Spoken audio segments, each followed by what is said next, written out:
मेरे प्यारे भक्तों, जय कृष्णा जय राधे। प्यारे भक्तों, आप सभी का मेरे चैनल गीता ज्ञान कृष्ण में हार्दिक स्वागत है, अभिनंदन है। प्यारे भक्तों, श्री कृष्णा जी कहते हैं कि व्यक्ति को कभी भी अहंकार नहीं करना चाहिए, क्योंकि अहंकार करने पर इंसान की प्रतिष्ठा, वंश, वैभव तीनों ही समाप्त हो जाते हैं। और इसका साक्षात उदाहरण है रावण और दुर्योधन।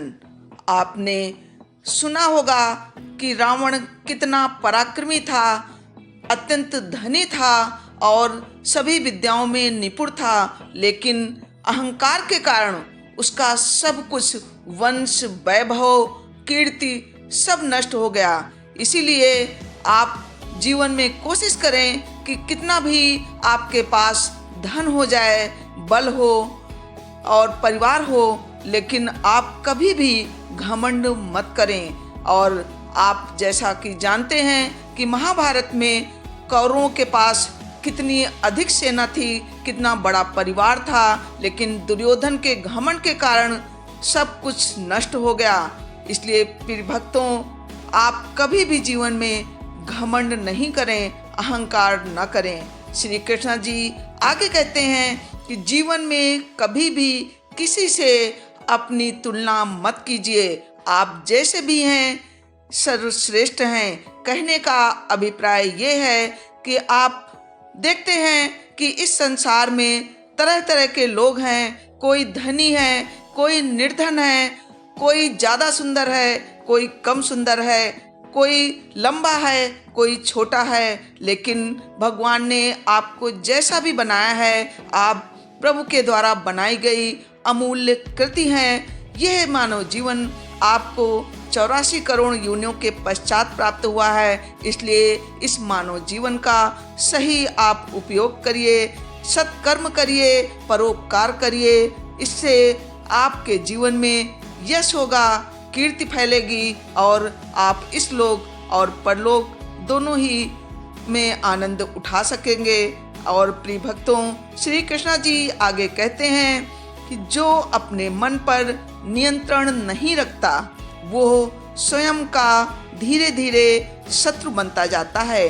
प्यारे भक्तों, मनुष्य की इच्छाएं अनंत हैं और जब एक इच्छा पूरी हो जाती है तो उसके पश्चात फिर दूसरी इच्छा जागृत हो जाती है। इसलिए इंसान यदि उसकी कोई इच्छा पूरी नहीं हो जाती तो उससे निराश हो जाता है, अवसादग्रस्त हो जाता है। लेकिन श्री कृष्णा जी कहते हैं कि यदि आप इस चंचल मन पर नियंत्रण रखेंगे, काबू रखेंगे, तभी आप अपने जीवन में सफल हो पाएंगे और अपने वास्तविक लक्ष्य को प्राप्त कर पाएंगे। लेकिन इसके विपरीत यदि आप अपने मन पर काबू नहीं रखते, कंट्रोल नहीं रखते हैं, तो जो मन आपका मित्र है, कल वो आपका शत्रु बन जाएगा और धीरे धीरे आप कीर्ति की जगह अपयश के भागीदार बनेंगे और आप भी किसी भी क्षेत्र में विजय नहीं प्राप्त कर पाएंगे, सफलता नहीं प्राप्त कर पाएंगे।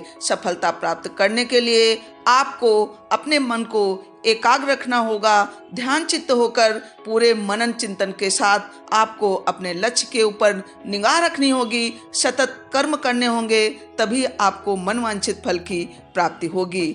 और श्री कृष्ण जी आगे कहते हैं कि मनुष्य को कभी भी स्वार्थ के बारे में नहीं, परार्थ के बारे में सोचना चाहिए, क्योंकि स्वार्थ एक ऐसा कुआं है जिसमें गिरकर निकल पाना बहुत कठिन होता है। और जैसा कि आप जानते हैं कि जैसा हमारे महापुरुषों ने कहा है, परहित सरसी धर्म नहीं भाई, पर पीड़ा सम नहीं अधमाई। इसलिए आप जानते हैं कि परोपकार के बराबर कोई धर्म नहीं है। जब आप किसी की मदद करते हैं तो आप समझ लीजिए कि आप भगवान की मदद कर रहे हैं, और जब आप किसी की सहायता करते हैं तो उसके शुभाशीष, उसकी ब्लेसिंग आपको प्राप्त होती हैं, जो आपको जीवन में ऊंचाई की तरफ ले जाती हैं, आपका मनोबल बढ़ाती हैं, आपका मन खुश होता है। आपकी जब चारों तरफ कीर्ति फैलती है, यश फैलता है, तो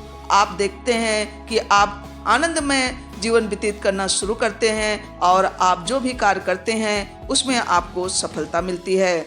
और श्री कृष्ण जी आगे कहते हैं कि सेहत के लिए योग और किसी की जरूरत पर सहयोग दोनों ही से जीवन बदलता है। इसलिए प्यारे भक्तों, आप जीवन में योग को अपने जीवन में जरूर शामिल करें और जब किसी की जरूरत पड़े तो सहयोग अवश्य दें, तब क्योंकि हम सभी एक सामाजिक प्राणी हैं और सभी एक तरह के ही सुख दुख का अनुभव करते हैं। जब भी किसी के जीवन में कोई विपत्ति आती है तो हमको मिलजुल कर सहायता करनी चाहिए और जब भी खुशियां होती हैं तब भी हमको मिलजुल कर बांटनी चाहिए, तभी हमारा जीवन श्रेष्ठ बने और हम पूरे परिवार के साथ, पूरे समाज के साथ प्रसन्नचित्त होकर रह पाएंगे और जीवन में जो भी प्राप्त करना चाहते हैं वो सब हमको अवश्य प्राप्त होगा। क्योंकि जब हमारा मनोबल ऊंचा रहता है तो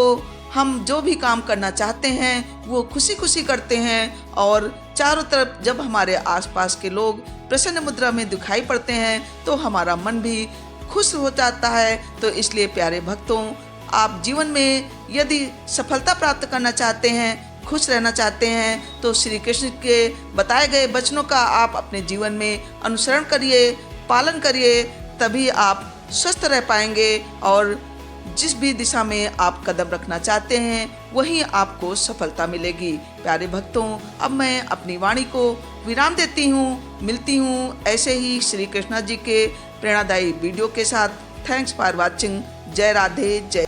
प्यारे भक्तों, जाते जाते आप सभी से एक विनम्र निवेदन है कि अगर आपको मेरे इस वीडियो से थोड़ी भी प्रेरणा मिली हो, आपके जीवन में कठिनाइयों से मदद मिली हो और आप सुख और शांति का अनुभव कर पा रहे हैं, तो प्लीज़ मेरे वीडियो को लाइक करके मित्रों में भी शेयर करें और आगे भी ऐसे ही प्रेरणादायी वीडियो देखने के लिए मेरे चैनल को लाल बटन दबाकर सब्सक्राइब करना बिल्कुल मत भूलिए और बेल आइकन को अवश्य दबा दीजिए। इससे आगे आने वाली वीडियो की नोटिफिकेशन आपको टाइम से मिल जाएगी।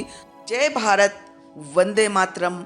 आपका दिन शुभ हो, आपके परिवार में सभी स्वस्थ रहें, निरोगी रहें, यही मैं प्रभु श्री कृष्ण जी से विनती करती हूँ, कामना करती हूँ।